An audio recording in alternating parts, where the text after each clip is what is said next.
Baik, kita mulai ya pembelajaran di semester 2. Assalamualaikum warahmatullahi wabarakatuh.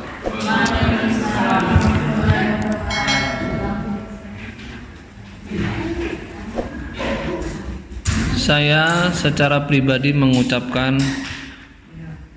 selamat datang kembali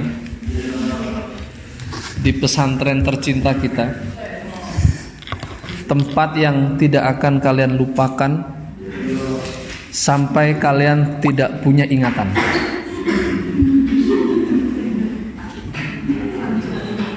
Selamat datang kembali di semester 2. Sampai jumpa kembali. Mari kita lanjutkan mimpi-mimpi yang belum selesai kita tuntaskan. Mari kita lanjutkan perjuangan yang mungkin kemarin sempat tertunda beberapa hari. Mari kita tuntaskan doa-doa yang mungkin belum dijawab oleh Tuhan, karena bagaimanapun kita punya kewajiban untuk hal itu. Oke ya, pertama saya mulai dari membacakan nilai hasil ujian kalian kemarin. Nilai ini bisa sebagai tolok ukur sejauh mana sih usaha, sejauh mana sih ikhtiar yang saya lakukan. Pilihannya hanya dua, memperbaiki atau mempertahankan. Ya, pilihannya hanya dua, tidak ada pilihan yang lain. Ya. Ustadz, jangan dibacain dong, nggak enak nanti. Jangan begitu. Allah itu mengajarkan kepada kita di yaumul hisab. Siapa yang masuk surga, siapa yang masuk neraka itu diumumkan. Maka semua orang nanti akan tahu. Nah, pembacaan nilai ini bukan untuk menjustifikasi atau memalukan kalian di depan umum. Memang pada hakikatnya orang yang tidak punya prestasi itu memang memalukan. Maka tidak perlu malu. Ya memang begitu. Maka tidak perlu malu. Paling tidak kamu malulah pada diri sendiri, karena malu itu bagian dari iman. Nah, seseorang tidak punya malu, maka besar kemungkinan dia tidak punya harapan. Baik ya, saya tidak membacakan namanya, saya hanya menyebutkan angkanya saja. Nomor ujiannya. Saya nggak tahu ini milik siapa, namanya siapa, nomor ujiannya sekian. Nilai tertinggi kelas 3 IPA B rata-rata 8. Nilai terendahnya 6,5. Saya kira ini nilai yang lumayan dan perlu untuk ditingkatkan. Nomor ujian 130. Siapa? Boleh angkat tangan dong? Saya kan nggak nyebut nama, nanya siapa doang.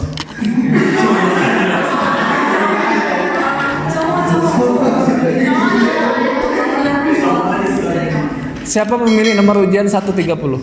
Kamu. Saya nyebut nomor ujian, kalian angkat tangan ya. Kemudian saya sebutkan nilainya. Saya akan menepati janji saya tidak akan menyebut nama, hanya nomor ujian saja. 130? Oke. 8. 131? Tapi kalian jangan ini loh, ntar ya baru mulai semester 2.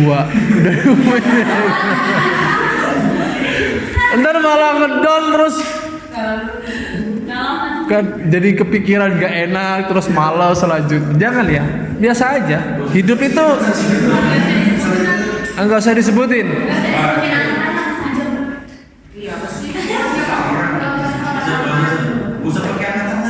Enggak usah pakai angkat tangan. Ya udah. 138, 131 ujian nomor ujian 131 8. Nomor ujian 132 8. Oh bagus kan? Nomor ujian 133 75. Ujian 134 75. Ujian 135 85. Ujian 136 85. Selebihnya silakan kamu nanti lihat di portal kalian masing-masing, dan insya Allah sebentar lagi akan dibagikan.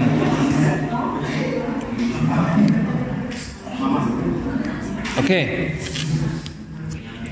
Nilai tidak menjadi jaminan. Ya, kamu percaya saya. Nilai bukan jaminan. Banyak orang masa lalunya kaya raya, tapi di masa kini serba kekurangan. Banyak orang di masa lalunya serba kekurangan, sekarang dia melimpah dan murah tangan untuk bersedekah. Karena rezekinya terus mengucur deras. Lantas apa itu dinamakan dengan keberhasilan? Nah, kalau ada gurumu menyebutkan nilai, boleh kalian meratapi nasib ketika mendapatkan nilai yang tidak sesuai dengan ekspektasi kalian. Boleh kalian berbangga ketika mendapatkan nilai yang sangat memuaskan. Tapi kalian perlu ingat, waktu kita sama. Elon Musk 24 jam. Siapa? Bill Gates 24 jam. Dua orang terkaya di dunia itu. Dan kita pun sama 24 jam. Kenapa ada Elon Musk, ada Bill Gates, ada kita yang masih mendapatkan nilai 6,5, belum lagi nilai yang lainnya dapat 9 dan sebagainya. Nah, 4 hal yang ingin saya sampaikan pagi ini. Saya yakin nilai yang saya sebutkan yang di bawah ekspektasinya, ada satu rasa kecewa ya. Saya yakin itu. Tapi jangan terpengaruh kemudian itu memengaruhi segala aktivitas kalian di awal pembelajaran ini. Ya. Percayalah. Dan saya yakin yang dapat nilai 8,5 atau 8 atau 7,5, dia bisa bernapas lega. Alhamdulillah. Belum tentu nanti di fisika pun demikian atau matematika. Tenang aja ya. Hari ini hujan, besok panas, kemarin panas, sekarang gerimis. Nah, tidak perlu diratapi ketika gerimis meskipun jemuran belum diangkat. Karena nanti juga akan panas lagi. Tenang aja. Kalian pagi ini sarapan kenyang, nanti sebentar lagi juga lapar lagi. Nah, itulah hidup. Itulah hidup.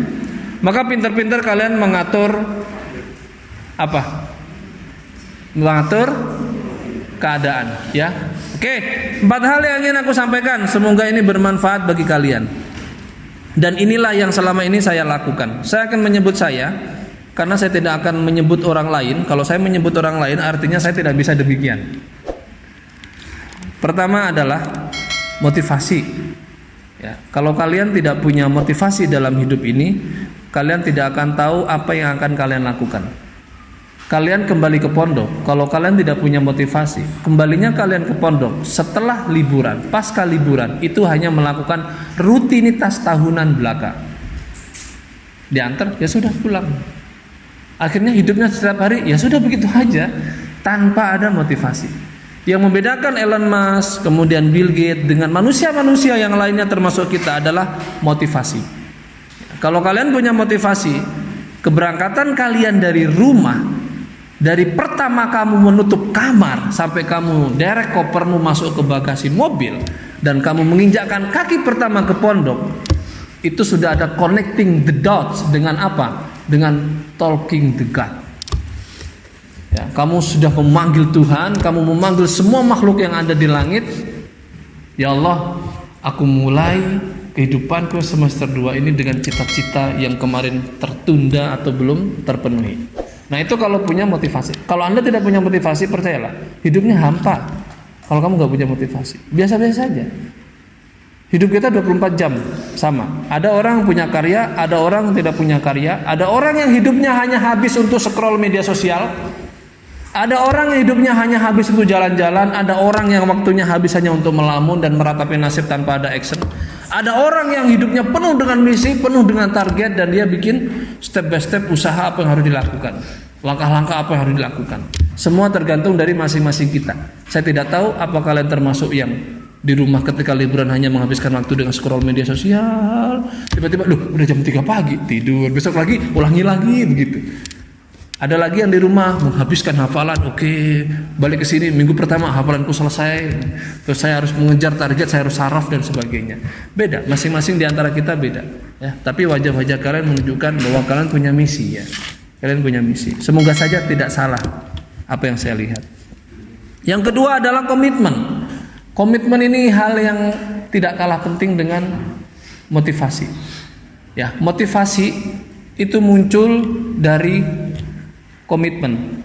Kalau kalian tidak punya komitmen, maka hidup kalian tidak akan termotivasi. Orang yang hidupnya tidak punya motivasi, satu faktornya yaitu mereka tidak punya target.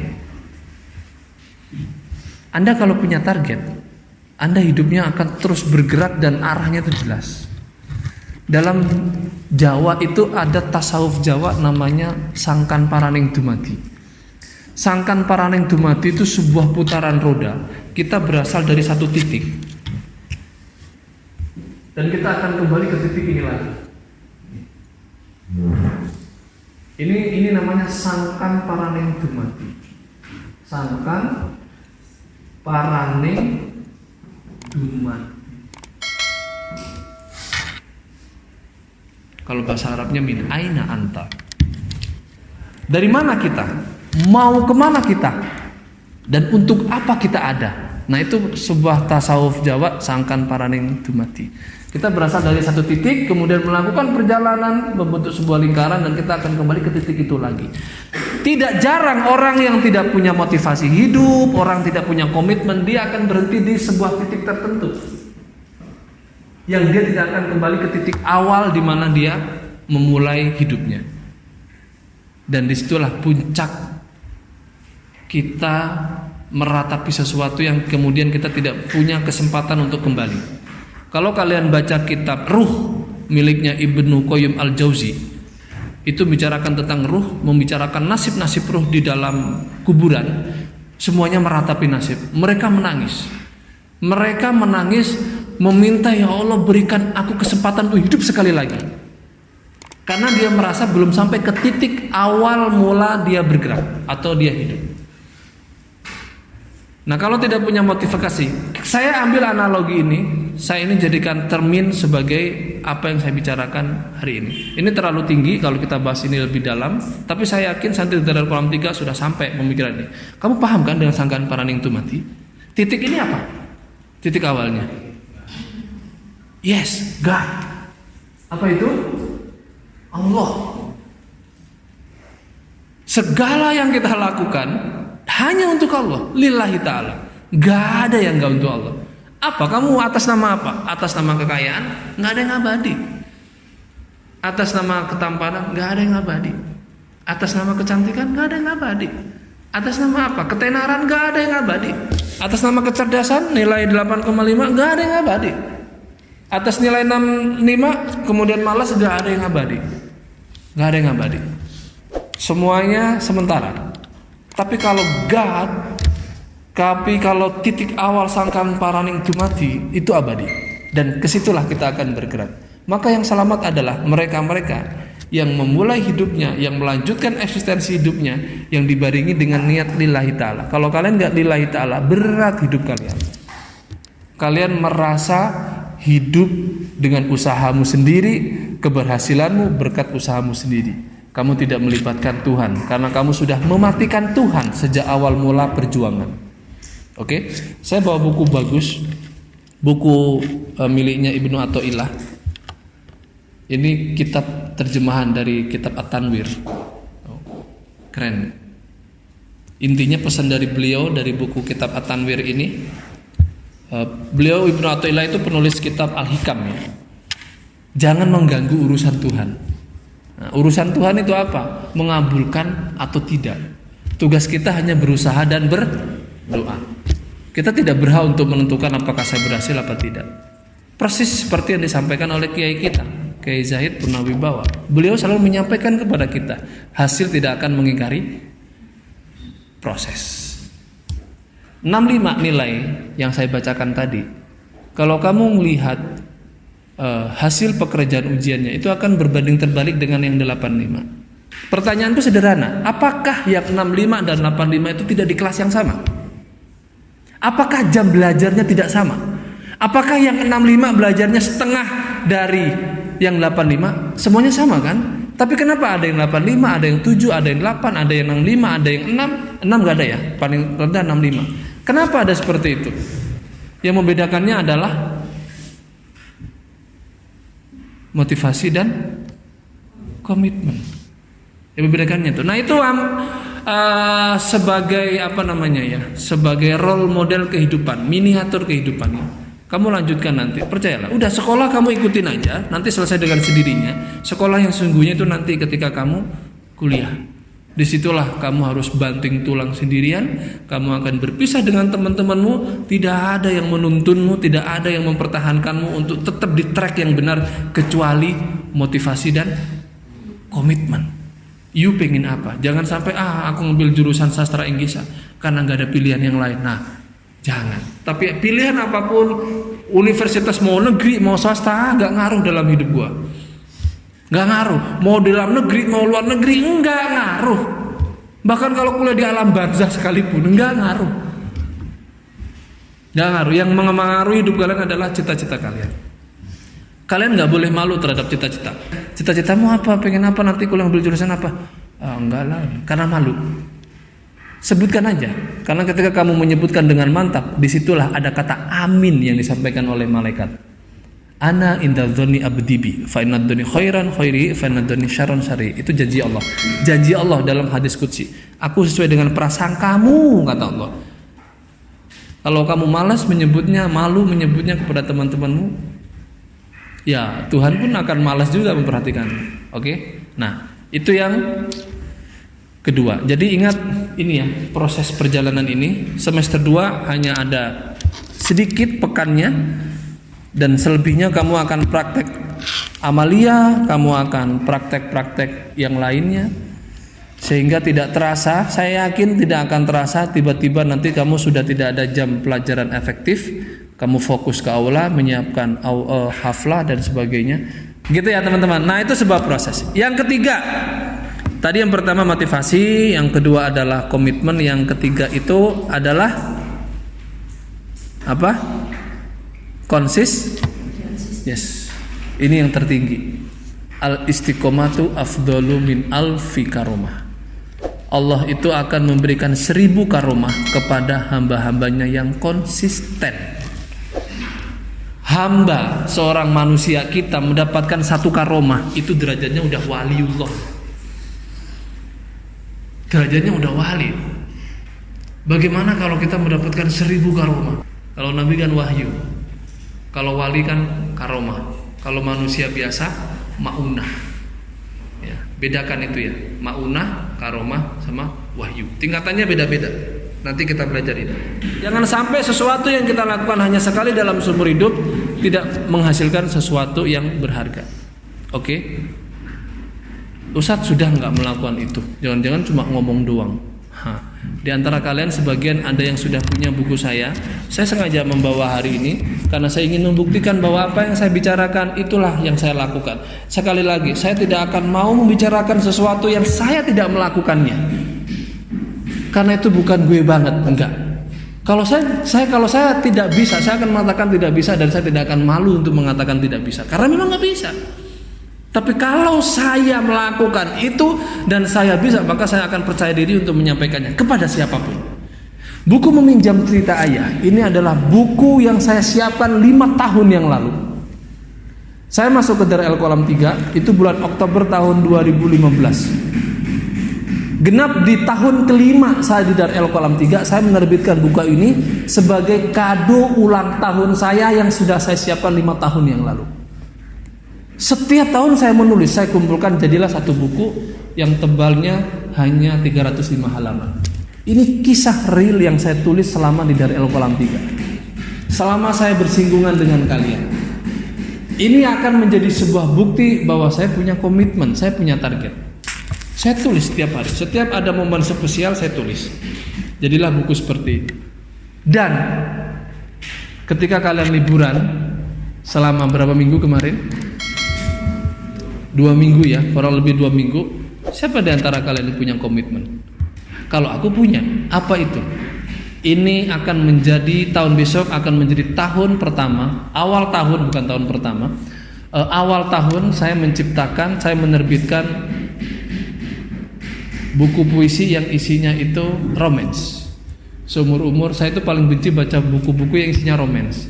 Ternyata setelah saya belajar tasawuf lebih dalam, baca-baca buku kayak miliknya Ibnu Athaillah dan sebagainya, ternyata ulama-ulama itu sensitif hatinya.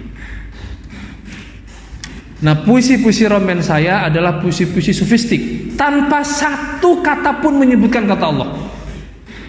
Kalau orang yang membaca itu mungkin akan menafsirkan, wah puisi ini buat kekasihnya, buat mantannya, buat orang yang dikasih dan sebagainya. Sejatinya objek dalam buku itu adalah God. Saya berusaha untuk memanggil Tuhan dalam buku-buku itu. Kalau kamu baca puisi-puisinya Rumi, kamu tidak akan menemukan satu kata tentang Tuhan. Tapi puisi-puisinya sofistik semuanya. Selama kalian liburan, saya menulis puisi itu dan insya Allah akan terbit setelah buku angkatan kalian terbit. Asik banget. Jadi ada komitmen, ada hasil. Dan yang terakhir, pertama tadi motivasi, kedua target, ketiga konsisten, yang terakhir apa? Ini salah satu tanda penyerahan diri totalitas kita kepada Tuhan, yaitu doa. Usaha tanpa dibarengi doa sama saja kamu makan tanpa minum. Doa harus dibarengi dengan doa. Dan pertanyaan saya terakhir, doa khusus apa yang harus kalian sebutkan berulang-ulang terus setiap kalian berdoa, yang itu menjadi target utama kalian? Kalian harus punya. Kamu sholat 5 waktu, tahajud, duha, sholat tasbih, sholat hajat dan sebagainya, harus ada satu doa yang selalu kamu sebutkan dalam ibadah apapun. Kalau kamu bisa melakukan itu, bisa menyebutkan doa itu selama 40 hari berturut-turut tanpa putus, insya Allah kamu sudah akan sampai ke taraf istiqomah dan kamu akan terkabulkan itu. Khusus tuh ya. Kalau yang lain kan Allahumma ighfir lana dzunubana wa dzunuba abaina wa dzunuba ummahatina asatidatina dan sebagainya. Terus kamu minta salamatan fid din wa afiatin fil jasad wa ziyadatan fil ilmi wa barakatan fil rizqi wa taubatan qoblal maut wa maghfiratan ba'dal maut. Tapi ada satu khusus doa yang kamu sebutkan. Ya Allah, saya punya cita-cita ini. Berikan kemudahan saya untuk meraihnya dan kabulkanlah. Terus sebutkan terus itu. Lebih-lebih kalau mau nyebutnya dengan meratap, ya Allah, saya pengen lulus untuk menerima kalung bunga dari Pak Kiai Zahid, yang kemudian nanti bisa saya kalungkan kepada ibu dan bapakku. Begitu. Doa yang terdekat, yang paling istimewa. Kamu harus punya itu. Dan kamu harus mengingat itu. Setiap mau tidur juga kamu sebut itu, nggak apa-apa. Ya Allah, bangunkanlah saya besok dalam keadaan sehat walafiat untuk meraih cita-citaku itu. Ya Allah, hindarkanlah saya dari mati tiba-tiba. Berikan umur panjang yang Engkau ridhoi, yang Engkau berkahi, sehingga saya bisa meraih cita-citaku itu. Setiap tidur kamu begitu. Saya setiap tidur begitu doa saya. Saya kalau mau tidur tuh lama gak merem-merem, karena banyak doa yang dipanjatkan. Istighfar dulu 300, sholawat dulu 400, baru baca doa itu setiap hari.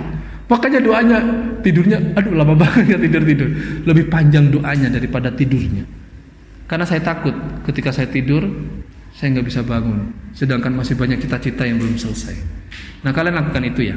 Percayalah, hidup akan ringan, santai, kelihatan enjoy, tapi menghasilkan.